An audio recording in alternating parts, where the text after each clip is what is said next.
Lazio dan fasisme adalah dua hal yang berbeda, tetapi ibarat air dan ikan yang tampaknya mustahil untuk dipisahkan selama ikan itu mau hidup.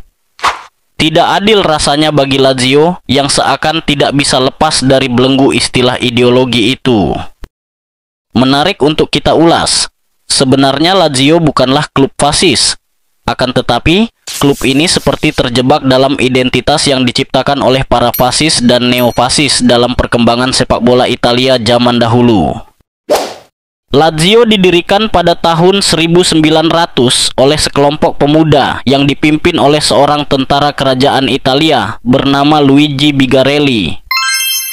Para pemuda itu, termasuk Bigarelli yang saat itu baru berusia 25 tahun, adalah penggemar olahraga yang membutuhkan wadah untuk menyalurkan hobinya.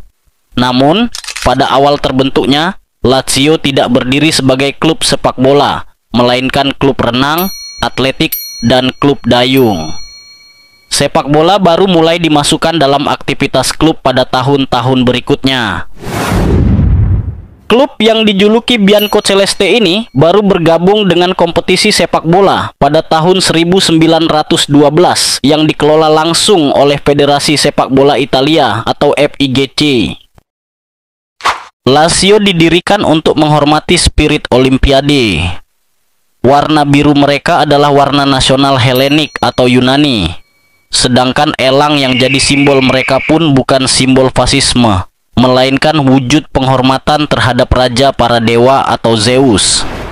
Olimpiade Yunani sendiri digelar sebagai salah satu ritual pemujaan terhadap Zeus. Tetapi sebagian orang menganggap lambang elang adalah simbol dari emblem tentara kekaisaran Romawi yang dikenal dengan nama Aquila. Seiring dengan bangkitnya fasisme di Italia pasca Perang Dunia Pertama, simbol-simbol milik Lazio itu turut menarik perhatian para anggota partai fasis, termasuk Mussolini. Bahkan, secara terang-terangan Mussolini menyukai Lazio. Nama Lazio, yang berasal dari Latium, pusat pemerintahan Romawi kuno, semakin mendekatkan citra mereka dengan fasisme karena, pada prinsipnya, narasi yang dijual oleh para fasis itu adalah mengembalikan Italia kepada kejayaan Romawi kuno. Seusai naik tahta menjadi penguasa Italia, Mussolini memerintahkan pendirian klub sepak bola yang bisa mewakili kebesaran Roma.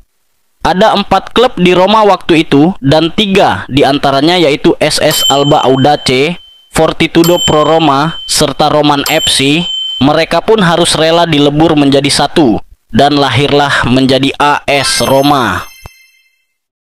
Lazio selamat dari merger karena memiliki protektor yang kuat, yaitu seorang jenderal fasis bernama Giorgio Vaccaro. Vaccaro menilai Lazio punya nilai sejarah lebih ketimbang klub-klub Roma lainnya. Mussolini pun mengiyakan saja mendengar argumen Vaccaro dan membiarkan Lazio berdiri sendiri, karena memang dasarnya dia menyukai Lazio. Akhirnya, sejak 1927, Roma memiliki 2 klub sepak bola yang berseteru sampai sekarang, yaitu SS Lazio dan AS Roma. Perlu ditekankan di sini bahwa Lazio bukanlah klub fasis. Akan tetapi, fasisme memang tidak bisa dilepaskan dari perjalanan sejarah mereka. Lazio bisa selamat dari perintah merger karena dukungan jenderal fasis. Pada perkembangannya, kelompok pendukung mereka juga diinfiltrasi oleh para neofasis. Akan tetapi, sebagai sebuah klub, mereka tidak pernah punya sikap mendukung fasisme. Lazio juga sebetulnya punya banyak pendukung yang menolak neofasisme. Bahkan, mereka memiliki sebuah pergerakan sendiri yang diberi nama The Laziale Antifascista Group, LAF. Gerakan ini didirikan pada 2011 untuk memerangi stereotip bahwa Lazio adalah klub neofasis.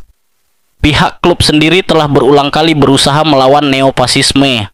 Mereka pernah mengedukasi para supporter dengan menuturkan cerita Anne Frank. Mereka juga berulang kali menghukum Piscitelli dengan melarangnya datang ke stadion. Ada 2 hal yang menyebabkan upaya Lazio jadi tampak sia-sia. Pertama, karena irreducibili memang terlalu kuat atau inkonsistensi manajemen klub melawan fasisme. Buat teman-teman yang belum tahu, Irriducibili adalah supporter garis keras Lazio yang menganut ideologi sayap kanan yakni fasisme.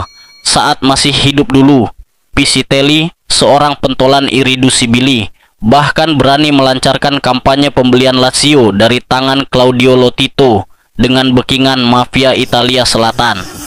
Selain itu, tendensi untuk melakukan kekerasan dari Irriducibili juga membuat pihak-pihak lain ciut sebelum bertindak.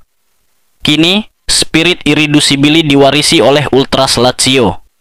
Lazio memang sudah melakukan apa yang mereka bisa untuk melawan neofasisme. Akan tetapi, seringkali tindakan yang dilakukan cuma bisa dikategorikan sebagai aksi formalitas.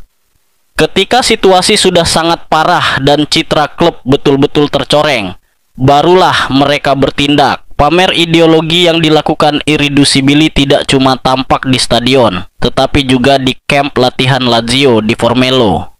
Ketika menyaksikan tim berlatih, Irriducibili tak segan-segan menunjukkan salam fasis yang bakal membuat mereka dilarang masuk stadion. Namun, tak ada aksi dari pihak klub untuk menghilangkan ini dari tempat latihan. Dalam perkembangannya, fasisme memang bubar jalan ketika Mussolini digantung di jalanan kota Milan pada tahun 1945.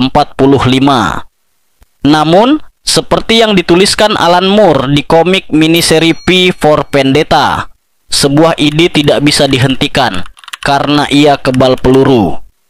Fasisme pun demikian, meski sudah tidak laku lagi, bukan berarti ia mati. Pada diri supporter garis keras Lazio, hal ini justru masih terus dipelihara sampai saat ini. Pada episode berikutnya, Mimin akan bahas sosok Piscitelli Irriducibili atau supporter garis keras Lazio beserta sejarah dan aksi-aksinya. Terima kasih sudah menonton. Jangan lupa di subscribe ya.